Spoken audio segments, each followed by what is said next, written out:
Olá, bem-vindo, bem-vinda você que acompanha o canal Canhota 10. Gravação deste vídeo no dia 8 de fevereiro de 2020, exatamente um ano após a tragédia no CT Ninho do Urubu, quando morreram 10 garotos da base do Flamengo.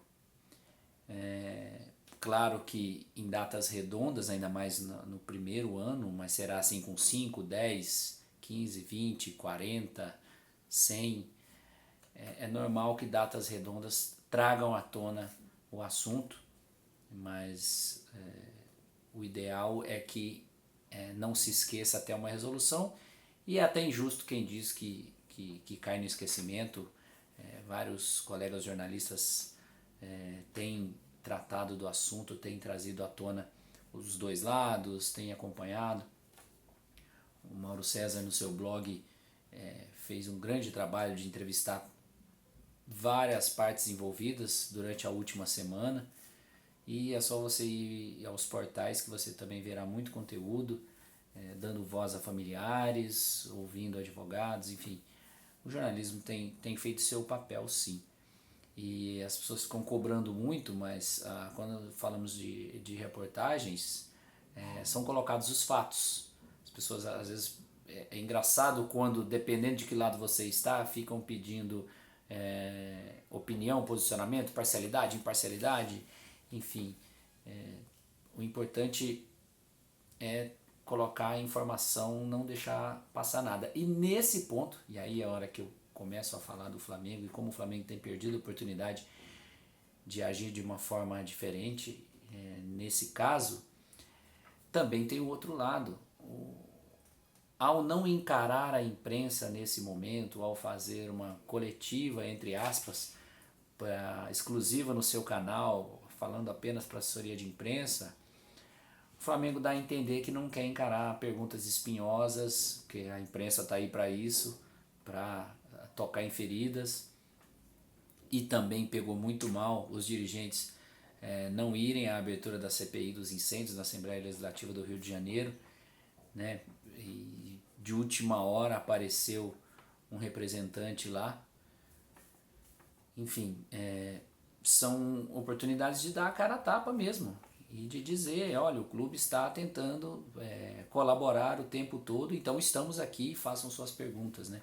É uma oportunidade que o Flamengo perdeu, por exemplo, de não convocar uma entrevista coletiva durante essa semana, que inegavelmente o assunto seria mais abordado. E aí, na manhã desse sábado, familiares foram até o CT para levar flores, para acender uma vela.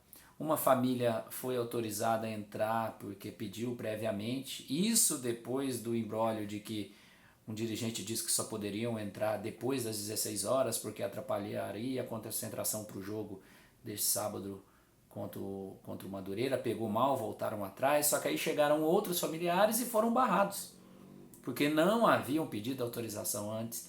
Vê se tem cabimento você ter esse tipo de insensibilidade de agendamento prévio ou não. Você simplesmente tem que acolher essas pessoas que estavam esperando por isso. Mas o time profissional estava treinando de manhã, pois que levasse esses familiares para ir abraçar Gabigol, Jorge Jesus, o capitão Diego, serem acolhidos por essas pessoas, receberem um abraço. A impressão que dá é que o Flamengo tem algum constrangimento de olhar no olho dessas pessoas. Essa é a impressão que passa. É um assunto muito delicado, por isso que não me atrevo aqui a falar do embate jurídico, mas de outras coisas que estão ao redor disso. E também como muita gente lida com o assunto de forma equivocada. Você entra em caixas de comentários de notícias em redes sociais, você percebe muito bem que quem defende o Flamengo, você vai no perfil da pessoa, tá com a camisa, é um torcedor do Flamengo, e aí a pessoa vai fazer uma ginástica para defender em temas indefensáveis ou baseada em informações que não necessariamente foram checadas ou são verdadeiras. E quem ataca, você vai lá no perfilzinho, na fotinha, e tá vestindo camisa de times adversários. parece uma situação assim, pênalti, time A contra time B. O time A que sofreu o suposto pênalti, se foi pênalti ou não, o torcedor daquele time vai defender que foi pênalti, e o time B que cometeu o suposto pênalti, o torcedor daquele time vai dizer não foi pênalti. É a mesma coisa, a paixão do torcedor. É difícil você encontrar alguém que diga, olha, eu torço para esse time, mas eu acho que tá errado, eu acho que poderia ter agido diferente. E também vai ser difícil alguém falar, olha, eu não sou flamenguista, mas o Flamengo está certo nesse ponto ou nesse ponto. Então tem isso também, essa guerra clubística não ajuda em nada na questão, né? E quem se atreve a falar do tema como eu estou falando aqui agora vai apanhar de qualquer jeito, mas a gente tenta contribuir com alguma reflexão. Então tem isso, essa coletiva entre aspas do Flamengo pareceu uma forma de evitar perguntas incômodas ou não ter respostas para essas perguntas, né? Os familiares barrados no ninho pegou muito mal. Por exemplo, no jogo do Madureira, os familiares foram convidados para ir até o Maracanã, para adentrar o gramado. Isso eu estou fazendo uma pergunta, eu não tenho essa informação. Tomara que sim, mas acho difícil se foram barrados até no ninho. A questão de dispensar os sobreviventes, alguns relatam que foram dispensados por telefone, que nem houve uma conversa pessoal. É diferente, eles não podem entrar numa situação numérica de olha, a base aproveita poucos jogadores, o seu desempenho técnico não serve pra gente. É uma situação diferente. Por isso que o Jackson Follmann ainda tem um cargo ali meio diplomático na Chapecoense. O Neto continua recebendo salário e com contrato, mesmo quando já sabiam que ele não tinha condições físicas de voltar ao futebol, e mesmo assim o clube deu assistência para ele tentar.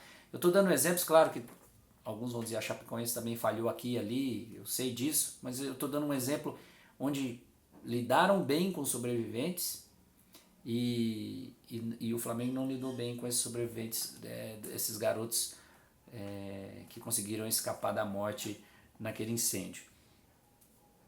Outra situação que eu posso dizer aqui é que não cabe orgulho nesse caso para o Flamengo em relação a esse valor é a mais do que a jurisprudência, etc. Porque aí fica parecendo que entrou num caso de disputa e o Flamengo não quer perder uma disputa, né? Podia ter um pouco mais de disposição para dizer sim, nós queremos resolver isso logo, nós queremos dar conforto para essas famílias logo e assumir a responsabilidade que cabe ao clube de que acolheu aqueles meninos e não foi o suficiente esse acolhimento para que eles estivessem vivos hoje. Percebam que responsabilidade é diferente de culpa. A culpa, a justiça vai dizer de quem é a culpa e isso ainda está em andamento. Mas o Flamengo não pode fugir da sua responsabilidade. É tudo muito triste, é tudo muito envolvido em debates acalorados, envolve advogados, e a gente sabe que os advogados têm que manter a frieza, têm que defender os seus clientes, seja de qualquer lado, e eu estou tentando passar ao redor de tudo isso e falar de outras questões em que podia estar sendo diferente.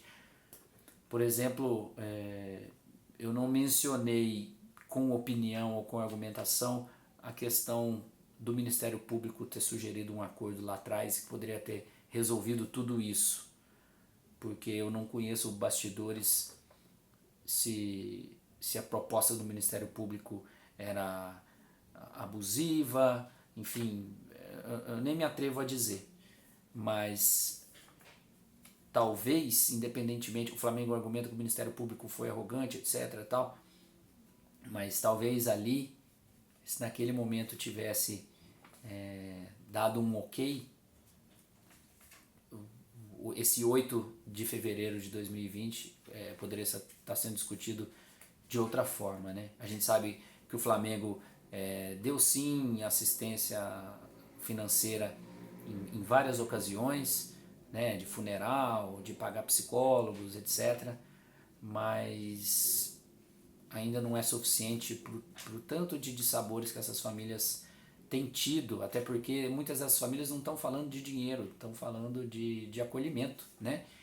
E aí, por exemplo, quando foi definido recentemente pela justiça que o clube deveria pagar 10 mil por mês enquanto as coisas não se resolvem e não 5 mil por mês, o Flamengo recorreu.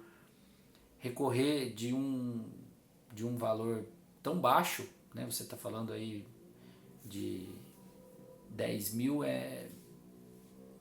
vamos multiplicar por 10, a gente sabe que não é 10 porque algumas famílias já fizeram acordo, mas 100 mil por mês para o clube, acho que o terceiro goleiro do time deve ganhar mais do que isso, né?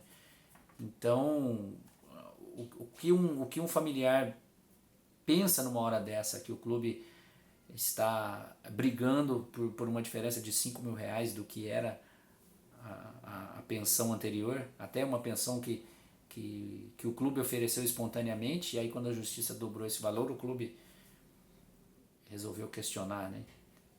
Então é isso, é um tema espinhoso, um tema que é difícil você não pensar nele de forma emotiva, mas eu espero que eu tenha conseguido tocar em alguns pontos aqui que o Flamengo, pela sua grandeza, poderia ter agido de forma diferente. Eu acho que, para finalizar, talvez o presidente do clube, Landim, pudesse ter feito nesse um ano, durante esse um ano e principalmente nessa semana, ter tido a atitude de olhar no olho de cada um desses familiares. Mesmo que ele ouvisse alguns desaforos e alguns desabafos, porque pessoas enlutadas merecem essa compreensão de que elas podem até se exaltar um pouco na forma de se expressar, mas que ele as ouvisse, que ele engolisse alguns sapos até, mas que olhasse no olho dessas pessoas e as acolhesse. Talvez se ele tivesse feito isso durante essa semana, essa chuva de críticas que o clube tem recebido e vai receber, e vai ouvir coisas pesadas nas arquibancadas, poderia ser diferente. Finalizo esse vídeo então em memória dos 10 garotos, em respeito às famílias, e que daqui para frente esse assunto ganhe uma resolução mais digna, né? E que não se pense mais em disputa, porque ninguém vai sair ganhando disso. Esses garotos não vão voltar. Então, a palavra disputa não cabe aqui, mas sim justiça para resolver o caso e punir quem deva ser punido, e um mínimo de conforto e de deficiência para cada uma dessas famílias. Valeu, até o próximo vídeo.